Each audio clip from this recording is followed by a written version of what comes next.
दोस्तों, बहुत ही दुख के साथ बताना पड़ रहा है कि मेवात इलाके के एक मशहूर मारूफ उलमा मौलाना अब्दुल रशीद साहब लोहिंगा कला से आज उसका निधन हो गया है, उसका इंतकाल हो गया है।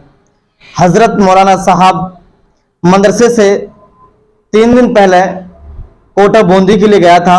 राजस्थान में जो कोटा पड़ता है वहाँ पर वो सफ़र के लिए गया था। अपने किसी काम से कोटा के लिए जाता है तो वहाँ पे 2 दिन का क़याम हो जाता है। तीसरे दिन वही गांव से वो किसी बाइक सवार के साथ अपने काम से किसी नज़दीक जाता है और फौरन रोड पर एक ऐसी दुर्घटना हो जाती है जिससे मौलाना दुनिया से हमेशा के लिए अलविदा कह जाता है। तो दोस्तों, बहुत ही दिल को दहलाने वाला मामला सामने आया है। मौलाना के बारे में जैसे पता चला लोगों के लिए एक ज़मीन फट नहीं पाई, जैसे मौलाना का इतना बड़ा ये झटका इंतकाल का जैसे ही लोगों ने सुना है तो लोग सहन नहीं कर पाए। हकीकतन लोगों के ऊपर इतना वजन पड़ा है, इतनी ठेस पहुंची है कि मौलाना का ये दुख सह नहीं पा रहे हैं लोग।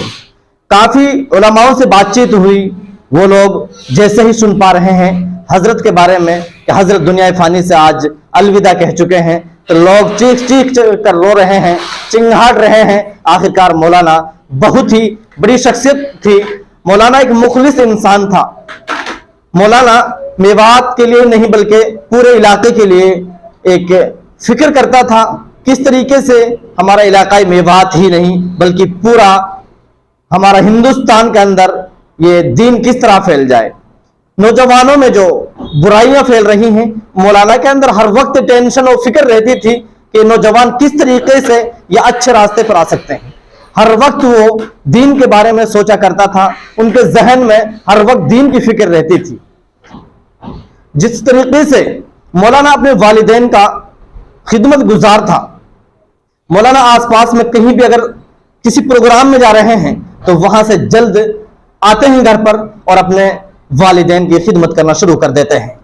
आप लोगों के लिए मैं साथ साथ ये भी बताता चलूं कि मौलाना अब से 10 या 12 दिन पहले चीतोड़ा गांव के अंदर एक प्रोग्राम होता है, उसमें शरीक होते हैं और मेरे ही साथ में मौलाना बाइक पर सवार होकर आते हैं। मैं उन्हें उन्हीं के मदरसे में छोड़ के आता हूं।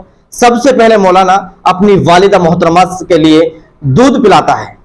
अपने हाथों से वालिदा मोहतरमा बीमार है, ज़ईफ है, कमजोर है, उनके लिए दूध पिलाता है और कहता है, हाफिज साहब मुझे अफसोस हो रहा है, मैं लेट हो गया हूं और मेरी माँ बिना दूध पिए वो इंतजार में बैठी है। आखिरकार इतनी तड़फ और इतनी फिक्र माँ बापों की भी रहती थी। तो दोस्तों, आज बहुत ही गम का माहौल पूरे इलाकाए मेवात में देखने को मिल रहा है। सभी उलमाओं के चेहरों पर एक मायूसी छाई हुई देखने को मिल रही है। दोस्तों, जो भी इस बात को सुन रहा है कि मौलाना दुनिया फानी से आज अलविदा कह चुके हैं, सभी के दिल फट रहे हैं। दोस्तों, जितने भी उलमाए हजरात एक दूसरे को बता रहे हैं, तड़फ तड़फ कर उलमाए इकराम रो रहे हैं, सिसक रहे हैं। आखिरकार आज हमारे इलाके मेवात से एक इतनी बड़ी शख्सियत दुनिया से अलविदा कह चुकी है, जो पूरे इलाकाई मेवात के लिए एक बहुत ही बड़ी जिम्मेदारी निभाने का काम कर रहे थे। हमारे लोहिंगा कला के 12 गांवों का वो जिम्मेदार बताया जाता है, 12 गांवों की जिम्मेदारी निभाता है। और इतना ही नहीं बल्कि जमीयत उलमा हिंद का एक सदस्य था। जो जमीयत उलमा हिंद है, उनकी जिम्मेदारी भी इलाकाए मेवात में वो निभाने की कोशिश करता था। हजरत मौलाना अब्दुल रशीद साहब एक इतने बड़े शख्सियत से वो बैत थे। मैं आपको बताना चाहूंगा कि हजरत हुसैन पांडोली साहब जो बहुत ही बड़े बुजुर्ग थे, अल्लाह वाले थे, उसके साथ ये बैत है। हजरत मौलाना अब्दुल रशीद साहब सफ़र किया करते थे और उनके पास 2-2, 3-3 दिन का वो क़याम भी किया करते थे और उन्हीं के पास वो खिदमत गुजार थे। हजरत मौलाना साहब ने हजरत मौलाना हुसैन पांडोली साहब के कदमों में उन्होंने ये सारी इबरत हासिल की हैं और सारी खिदमत सीखी हैं। हजरत उनसे बैत भी हैं और इलाकाई मेवात के अंदर उसी नहज पे वो काम भी करते थे और काफ़ी मदरसों में, काफ़ी इदारों में उन्होंने काम भी किया है और तबलीग जमात के लिए बहुत ज़्यादा काम किया करते थे। तबलीग जमात के लिए कुर्बानी देता था, लोगों को जोड़ा करता था और जमात के लिए पूरा वक्त निकाला करता था। दोस्तों, आज उनके लिए क्या अल्फाज हैं हमारे पास जो उनके लिए तारीफ बयान कर सके। हम हमारी ज़बान से हजरत के लिए वो बयान तारीफ नहीं कर सकते।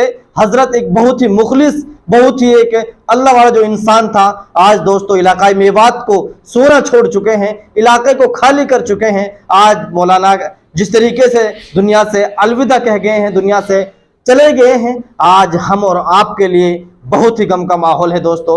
सिर्फ अब मौलाना के लिए हमें दुआ करनी है कि हजरत के लिए अल्लाह ताला जन्नतुल फिरदौस माला साला मकाम नसीब फरमाए, और हजरत का जो इदारा है अल्लाह इसकी खूब तरक्यात से नवाजे।